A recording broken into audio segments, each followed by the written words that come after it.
Official, jumpa lagi bersama saya Kelvin dan saat ini saya bersama dengan teman saya yang luar biasa.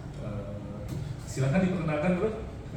Halo teman-teman, ya ini saya Pimpin Baktiar. Ya setelah 7 kali perjanjian bertemu dengan Bro Kelvin ini, baru hari ini terlaksana. Setelah 3 tahun kita janjian teman-teman. Yes. Saya adalah pelaku usaha teman-teman. Saya adalah developer properti dan produser musik, juga pemilik bisnis kuliner yang memutuskan pada tahun 2015 untuk masuk ke dunia edukasi.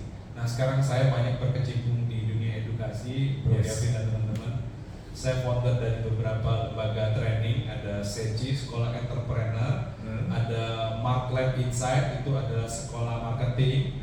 Lalu ada Ready, ini ada konsultan properti. Yes. Nah selain itu saya juga pengajar di 5 kampus bro. Yeah. Saya pengajar tetap di PPM, lalu saya juga mentor bisnis di BINUS, pengajar di Ciputra, lalu pengajar entrepreneurship untuk program S3 STT Teologia HITS, dan yang terakhir saya adalah pengajar bisnis properti di Universitas Muhammadiyah Malang. Wow. That's my life. Dengan kesibukan luar biasa, thank you banget ya bro sudah berkenan hadir di podcast saya. Bro, kita akan mengulik sebuah tema yang menarik banget ya di dunia UKM ya, yaitu strategi bisnis untuk UKM. Ya. Nah, tadi berdasarkan data yang sudah kita cek ya, dan kita sudah riset ya, ternyata hanya 3,1% entrepreneur yang dari UKM ya bro, yang berhasil Dari 65 juta. dari 65 juta. Ya. Coba bisa dijelaskan terus ya?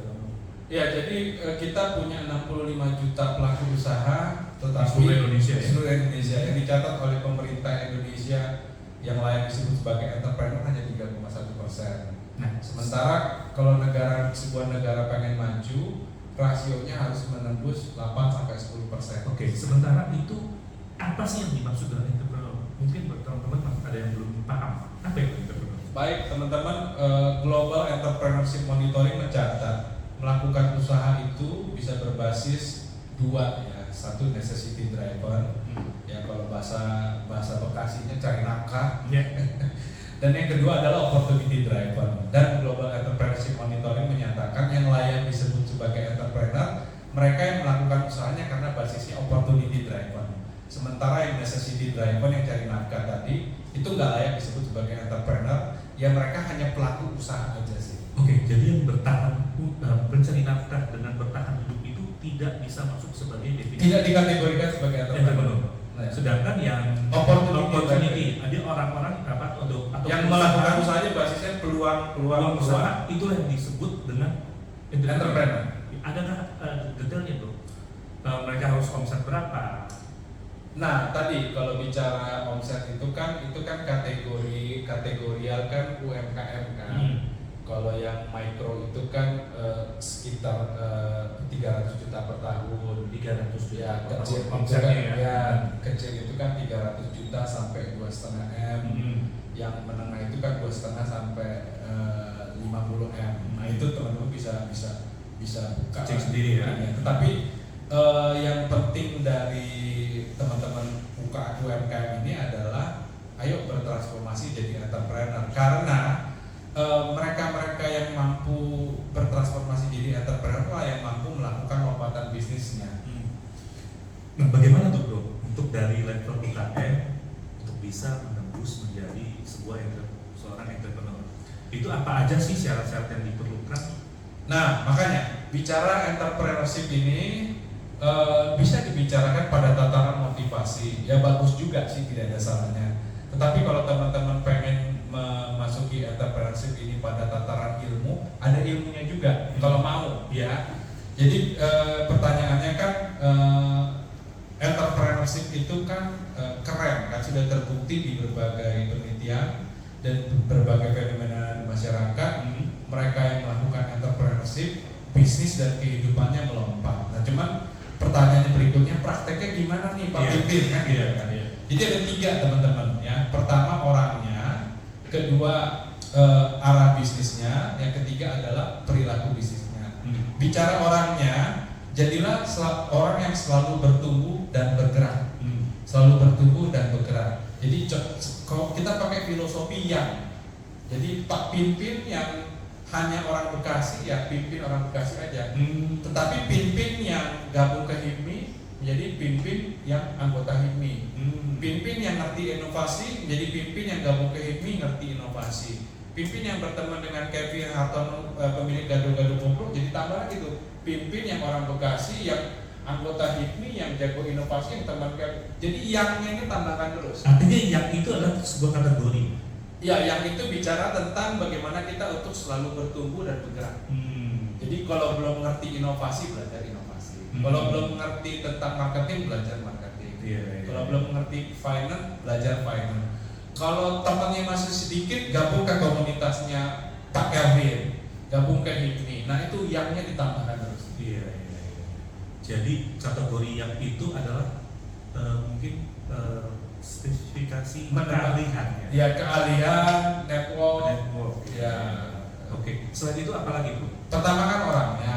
Nah yang kedua itu berbicara tentang perilaku bisnisnya. Yang perilaku bisnisnya itu ada 3, bro. Apa tuh? Pertama, seorang entrepreneur itu adalah pribadi yang risk taking ya, berani mengambil resiko. Mereka harus berani mengambil resiko. Harus berani mengambil resiko. Yang kedua adalah berbicara competitive aggressiveness. Nah, saya paling suka nih. Kompetitif agresif. Kompetitif agresifness ini artinya kita secara agresif berusaha yang menjadi yang terbaik pada bisnis yang kita lakukan. Kalaupun kita misalnya tukang nasi goreng pada satu kecamatan, punya semangat untuk jadi yang terbaik. Produknya enak, layanannya enak, sirkulnya jalan, service quality-nya jalan. Nah itu yang kedua adalah competitive aggressiveness, yang ketiga adalah innovativeness. Nah ini adalah perilakunya. Nah yang terakhir nih arah bisnisnya. Nah di sini udah agak mulai serius. Bicara arah bisnis itu ada 3 yang mereka harus lakukan. Pertama mereka mengembangkan bisnis dalam perilaku keberpeluangan entrepreneurial. Yang kedua mereka harus mengembangkan kapabilitas dinamis. Ini jarang orang tahu. Kapabilitas dinamis itu apa sih? Kapabilitas dinamis itu adalah kemampuan-kemampuan baru yang dimunculkan untuk menopang bisnis mereka. Kan nggak semua orang itu ketika memulai bisnisnya kapabilitasnya lengkap kan? Oh iya betul. Iya kan? Artinya ya cuma harus banyak belajar. Iya, cuma bisa mungkin goreng nasi goreng produk segala macam. Biasanya bukan kain produk bisa kan.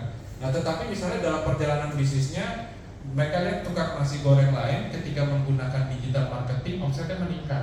Mereka belajar digital marketing dan mereka memastikan mereka punya kemampuan itu disebut kapabilitas dinamis, bro. Oke. Dan banyak, bro. Kapabilitas dinamis ada inovasi, ada kapabilitas belajar, ada networking capability. Dan yang ketiga nih biar tuntas dulu nih yang Arabic. Yang ketiga, kembangkan bisnis model inovasi, bro. Jadi contohnya jadi nggak apa-apa kita cuma jualan ayam goreng gitu kan. Tetapi misalnya target market kita adalah pelaku usaha yang ada di HIPMI. Anggota HIPMI itu ada 40.000, bro. Segmented ya. Ya jadi nggak apa-apa kalau Prof. Kasali katakan nggak apa-apa bisnisnya biasa, tapi model bisnisnya harus luar biasa. Kan ada 9 hal yang diutak-atik tuh. Tapi itu nanti next sesi aja lah kita ngomongin 9 hal. Nah bagaimana tuh, bro? Kalau saya melihat saya lebih banyak bergerak di review dan coach mereka ya, dan mentoring mereka dengan paradigma mereka yang ya kita lihatlah di lapangan UKM itu hanya bertumpu dari produk gitu, sehingga mereka juga tidak punya keilmuan yang lain gitu. Maksudnya mereka juga kadang-kadang perlu dibenahi dari jenis nama mereknya, kemasannya juga masih belum bagus, kadang-kadang berputar hanya seperti yang tadi Bro bilang, mereka untuk mencari nafkah. Nggak kepikiran untuk melakukan yang tadi yang ada sebutan gitu. Bagaimana mengubah mereka sehingga mereka juga bisa membangkit dan mereka juga mau belajar karena ada aspek-aspek yang tadi kita tahu penting sekali tuh ketahui. Iya, bicara pemberdayaan UMKM, kalau saya pribadi melihat ya, memang mulailah pada kekuatan mereka sih, bro. Jadi memang kadang-kadang tantangan untuk pembelajaran UMKM ini bisa jadi over content. Maksudnya konten yang dibangun, konten edukasi yang diberikan kepada mereka satu kebanyakan, kedua belum tepat pada kondisinya. Jadi kalau pengen memberdayakan UMKM, berdayakanlah pada posisinya. Posisi apa nih maksudnya? Macam-macam. Tapi minimum kita bisa melihat metriknya itu bisa misalnya basisnya level pertumbuhan. Kan ada level pemula, ada level menengah, ada level atas. Ini kontennya beda.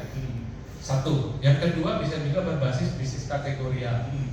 Pendekatan bisnis kategorial kuliner dengan passion itu kan tentu memiliki namanya KSF, Key Success Factor yang berbeda. Key Success Factor yang berbeda. Ya, kunci sukses faktornya kan berbeda. Kalau kuliner itu mungkin Key Success Factornya itu mungkin di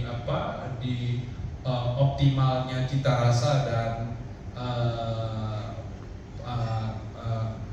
pricing fit, ketepatan harga. Nah kalau passion itu mungkin KSF-nya, Key Success Factor itu mungkin newness misalnya, kebaruan. Nah itu kan beda kan. Artinya dekatilah UMKM itu berdasarkan posisinya, baik posisi pertumbuhannya maupun posisi pertumbuhan bisnisnya. Bahkan yang terakhir kalau bisa dilihat, bahkan posisi pertumbuhan ownernya. Ownernya juga? Iya, karena owner yang lulus SMA sama owner yang lulus S2 kan beda. Oh iya. Iya. Ya sejauh mana sih peran dari faktor pendidikan untuk pertumbuhan ownernya? Itu sangat terbukti ya bro. Penelitian dari Stanford University. Jadi startup yang sukses ini kita ngomongin startup ya. Itu founder startup yang sukses di seluruh dunia itu yang lulusan S3 itu 30%-an. 30%. Yang lulusan S2 itu 25%-an.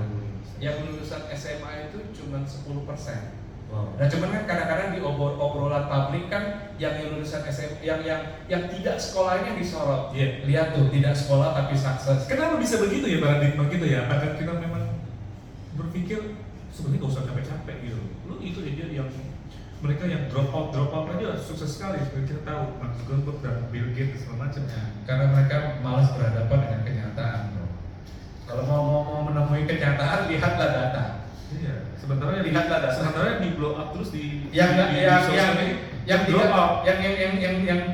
pendidikannya asal-asalan dan sukses pada bisnis. Mereka lupa menyorotin ada jutaan lainnya yang pendidikannya sungguh-sungguh dan sukses pada bisnis.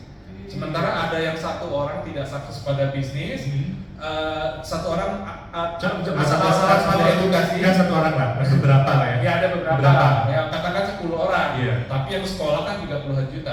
Iya, betul. Jadi di sini kita mau tekankan bahwa pentingnya mereka itu teredukasi ya bro ya. 30%. Dan ini udah jadi data riset bro. Iya. Sebenarnya ini nggak pernah di blow up bro.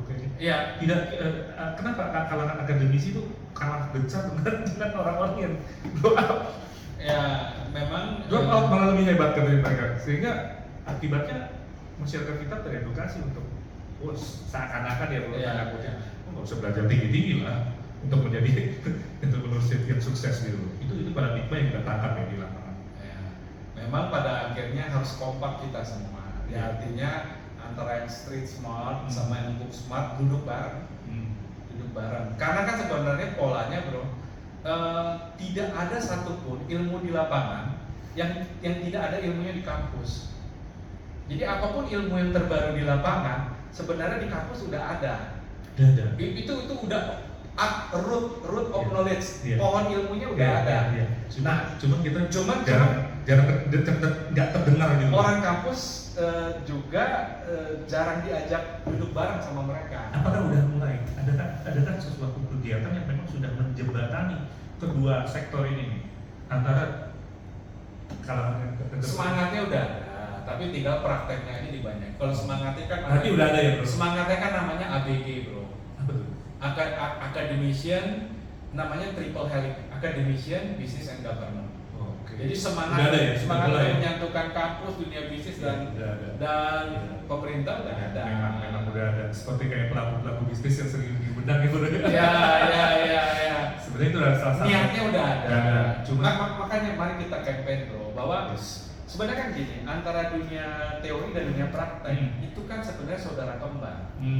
Dari teori ini memunculkan inspirasi praktek. Yes. Dari praktek di lapangan memunculkan inspirasi teori. Ini kan muter terus. Iya, Nah, jadi problem ketika dipisah.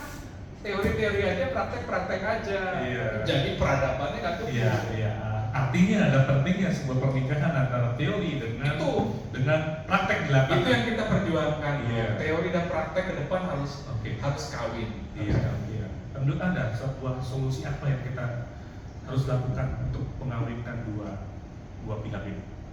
Ya, kalau tadi untuk sukses bisnis, UMKM harus bertransformasi jadi entrepreneur. Nah, kalau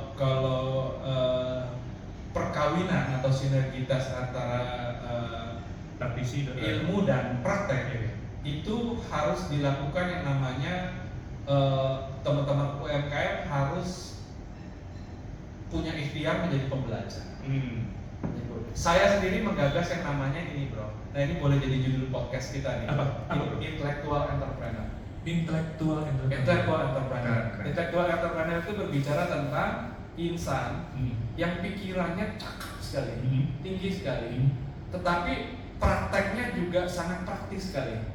Jadi kalau diajakin ngomongin hal-hal strategis dia mampu, karena pikirannya ditumbuhkan terus. Nah, tetapi secara praktis dia juga orangnya praktikalitas, artinya dilihat ada meja kotor dia oke bro lah turba turun lapangan gitu. Nah, itu tuh pada zaman dulu kalah itu dipisahkan bro. Praktek aja, jadi entrepreneur gak usah pinter-pinter. Kenapa dipisahkan ini? Ya mungkin masalah kultur masyarakat lah ya. Jadi memang ya ini kita rebut kalau di dunia filsafat itu namanya sintesa. Orang yang belum mampu berpikir sintesa itu akan berpikir dikotomis bahwa segala sesuatu terpisah. Tapi orang yang bisa masuk ke level pikiran sintesa, orang akan melihat bahwa segala sesuatu tersambung. Nah, bicara intellectual entrepreneur, zaman dulu terpisah kan. Kalau orang pinter pasti dituduh nggak bisa kerja. Nah, sebaliknya ketika orang jago di lapangan maka didiskreditkan udah nggak usah pinter-pinter. Entrepreneur itu yang penting praktek. Betul. Ya praktek pada level tertentu. Kalau perusahaanmu udah levelnya 100 miliar, harus pikiranmu udah dituntut. Iya, harus bagaimana bisa memanage manusia, people ya. Iya, bicara manajemen kan ada skill kita. Iya benar. Nah, terus apalagi bro kira-kira yang perlu digagas kita sebagai praktisi ya bro ya, apalagi saya. Saya banyak bergaul dengan UKM yang kadang-kadang lihat paradigma mereka tuh masih belum bener ya, apa sih yang mereka kita harus kasih tahu ke mereka jadi level-level dasar dulu. Ya kalau secara filosofis tadi, ayo teman-teman UMKM jadilah entrepreneur dan jadilah pembelajar. Nah, dua itu. Nah, kalau dalam kayak yang Bro Kevin tanyakan secara praktis gimana? Nah, secara praktis nomor satu memang ini ada 5 level nih. Pertama kan memang teman-teman itu harus jadi juara pasar. Juara pasar. Ya jadi UMKM itu harus jago jualan. Ya udah produk masih belum sempurna sambil berjalan disempurnakan. Jualan ya. Produksi kita masih acak-acakan sambil berjalan diberesin. Pengetahuan karyawan masih terbatas, KPI dan struktur kerja belum ada, sambil berjalan disiapkan. Tapi dalam segala keacak-acakan itu tetap kita harus jago jualan. Karena kalau nggak jualan, karena nggak jualan, dapur nggak dapur. Karena buat UMKM omset itu adalah modalitas. Betul. Beda korporasi. Silakan rugi 5 tahun modal kita melimpah. Itu korporasi. Kalau UMKM nggak bisa. Omset harian adalah modalitas Anda secara strategik. Betul. Yang kedua, jadi pertama UMKM itu harus jago jualan. Yang kedua itu adalah berbicara tentang memaksimalkan sistem produksi. Jadi kalau udah produknya laku, langsung fokus ke sistem produksi. Sistem produksinya harus stabil. Nah, yang ketiga, fokus kepada tim dan sistem.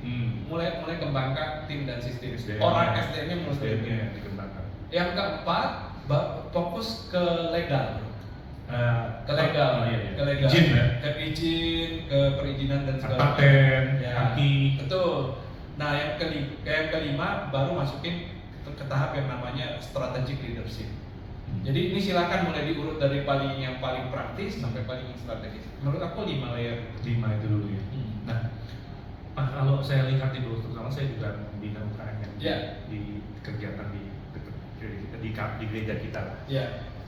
Mereka kadang-kadang terkendala belum punya tempat jualan. Ini sekedar untuk jadi sampel ya. Teman-teman UKM di gereja saya, mereka jualan hanya hari Minggu. Saya bilang mereka tolong coba cari juga tempat-tempat yang mereka bisa jualan. Betul. Karena kalau cuma hari Minggu aja mereka punya yang bisa cuma hari Minggu. Dan saya membiarkan mendorong mereka untuk mereka punya channel-channel outlet lagi. Nah itu aja belum bisa jalan tuh. Jadi balik lagi ke paradigma tuh. Apalagi kita melihat mereka bukan orang-orang yang bisa mengerti teknologi. Ya kan? Mereka udah umur 40 ke atas. Nah kira-kira apalagi saran saya yang saya bisa berikan kepada mereka? Berarti kalau kondisinya kayak begitu memang yang itu tuh berarti kelompok necessity driver. Betul. Mereka memang untuk bertahan hidup, mencari nafkah untuk kebernafahan. Kalau itu udah cukup buat mereka ya tidak apa-apa. Tapi ya ini yang kita sebenarnya belum cukup itu bro. Makanya seminggu sekali dan kadang-kadang kalau gereja kita kasih makan ya coba kasih makan mereka juga itu masih tutup. Akhirnya mereka harus libur. Dan saya ada sedikit gegetan memang. Bagaimana mereka bisa supaya mereka juga survive bro? Karena kita punya tanggung jawab juga pembina. Seharusnya udah terlatih berkali-kali jualan di gereja katakan, seharusnya itu melatih mereka untuk memiliki DNA awal entrepreneur ya. Mungkin afirmasi aja perlu dilakukan bahwa kita perlu tunjukin perbedaannya orang yang melakukan usaha karena basisnya usaha aja sama orang yang melakukan usaha yang basisnya entrepreneur. Sehingga teridekan dalam pikiran mereka bahwa mereka juga berpotensi mengalami lompatan hidup, lompatan bisnis dengan ke entrepreneurship. Itu sudah saya lakukan, termasuk mengundang ibu-ibu yang sudah berhasil dari level UKM sampai bermerobos retail modern. Jadi saya mengundang praktisi-praktisi yang saya langsung ajak mereka untuk mendengarkan kisah-kisah mereka. Dan sampai-sampai saya juga kasih mereka tempat di depan. Saya kan ada satu container yang aku pakai. Mereka boleh jualan secara gratis. Dan itu pun tidak direspon dengan positif. Berarti memang mungkin mereka tidak terpanggil untuk jadi entrepreneur sih bro. Makanya kan edukasi entrepreneur sama edukasi UMKM itu beda. Kalau UMKM yang pengen lebih, masukilah ke proses dan fase entrepreneurship. Tapi kalau mereka tidak pengen lebih, cukup fokus kepada good management. Lakukan di depan mata dengan tata kelola terbaik.